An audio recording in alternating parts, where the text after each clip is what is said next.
Phú Thọ is a midland region more than 100 kilometers to the northwest of the Vietnamese capital, Hanoi. The Viet people in this region practice and transmit to younger generations the worship of Hung Kings.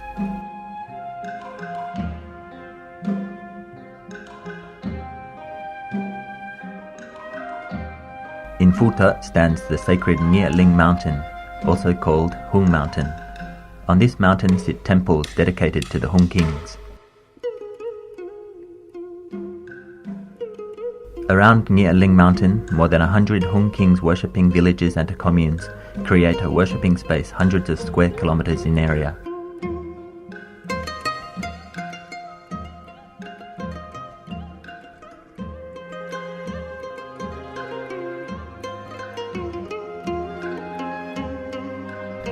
According to legend, Nghĩa Lĩnh mountain is where Lac Long Quan and Quoc gave birth to 100 sons.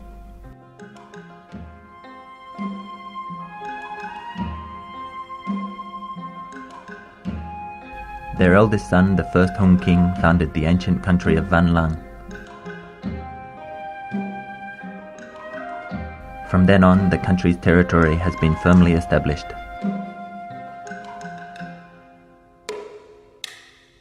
During the dynasties of the Hung Kings over a period of several thousand years, families and communities lived and worked in peace, harmony and contentment. Over the centuries, legends have penetrated the consciousness of the Viet people and come to constitute a strongly held belief about the origins of the Vietnamese nation and country. Ở nhà, gia đình chúng ta là thờ tổ tiên, thờ ông bà, ông vải, thờ cha mẹ. Nhưng ra làng, mà nói rộng ra là cả nước chúng ta là thờ vua Hùng. Là vì vua Hùng là một vị tổ của dân tộc chúng ta. This belief has been noted by Confucian scholars in the unofficial history section of Vietnamese history books. The imperial dynasties of Great Viet attached much importance to the worship of Hung Kings in folk life, giving imperial conferments to villages and communes where the worship was practiced in temples, communal halls and shrines. Every 5 years, imperial courts appointed mandarins to play leading roles in the national commemoration on Nghĩa Lĩnh mountain. In the consciousness of the Viet people, the Hung Kings are seen as the progenitor of the nation, as well as king gods with supernatural powers. In Phú Thọ, the Hung Kings are seen to be closely connected to the lives of peasants, who turn to them for spiritual support. They call the Hung Kings king gods and worship them as the ancestral god of their communities. With all their worries and desires, they can come to pray in front of the Hung King's altar and expect to be blessed.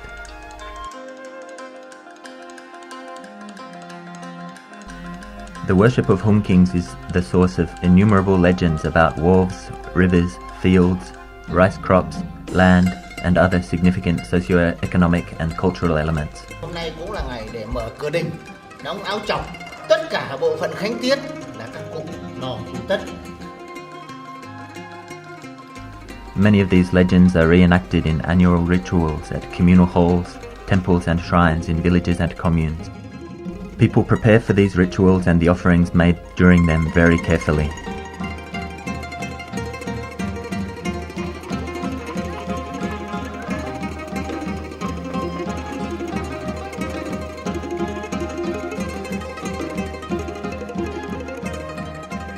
Among the offerings made to the king gods, square cakes, bang chung, and glutinous rice cakes, bang zai, are the most important.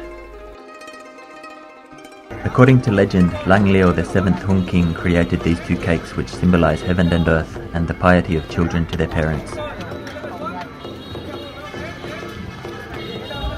They are indispensable offerings at the ritual dedicated to the Hung Kings.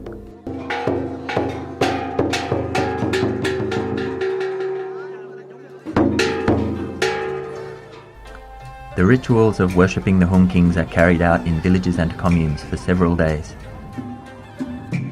First, families make offerings at communal halls, temples or shrines.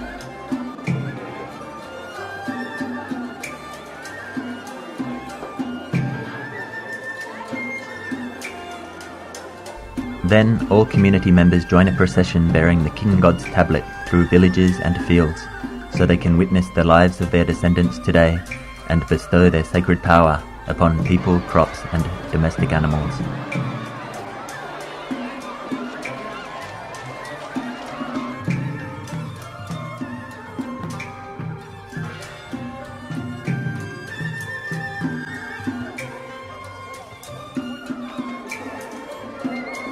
At the center of the ritual are the prayer ceremony and the offerings made at communal halls, temples, and shrines. These are the most sacred moments when the veneration and gratitude of the people for the king gods are expressed.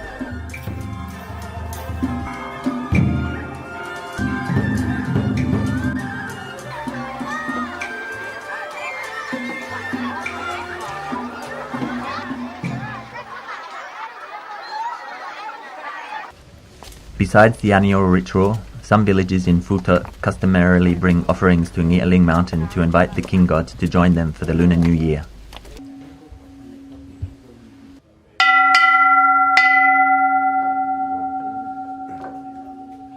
After reading the wish petition of his village, the elder head tosses 2 old coins and asks for the king god's blessings. If one coin is heads and the other is tails, the king god is happy to accept the village's wishes. At the New Year feast, the villagers feel more jovial if the hallowed spirit of the Hung Kings is with them.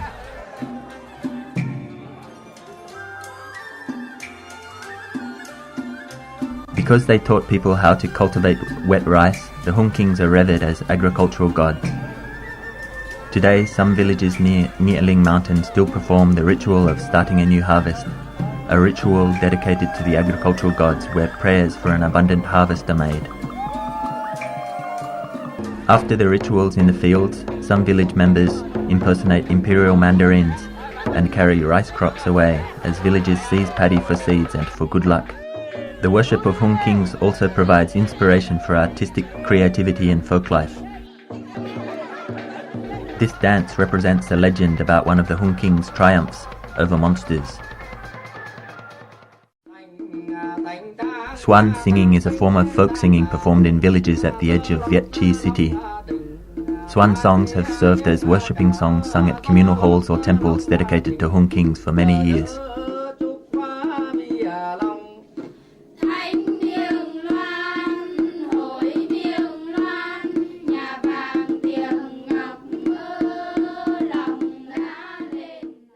The largest commemoration of the Hung Kings is the Ancestral Anniversary, held on the 10th day of the 3rd lunar month on the sacred mountain of Nghĩa Lĩnh.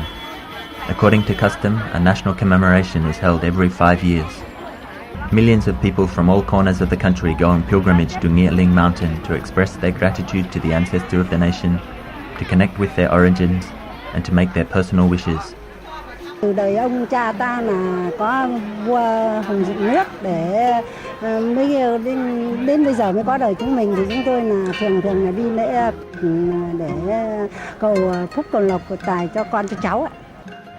In recent decades, the Vietnamese government and authorities in Phú Thọ province have initiated and supported many research projects on Hung Kings worship.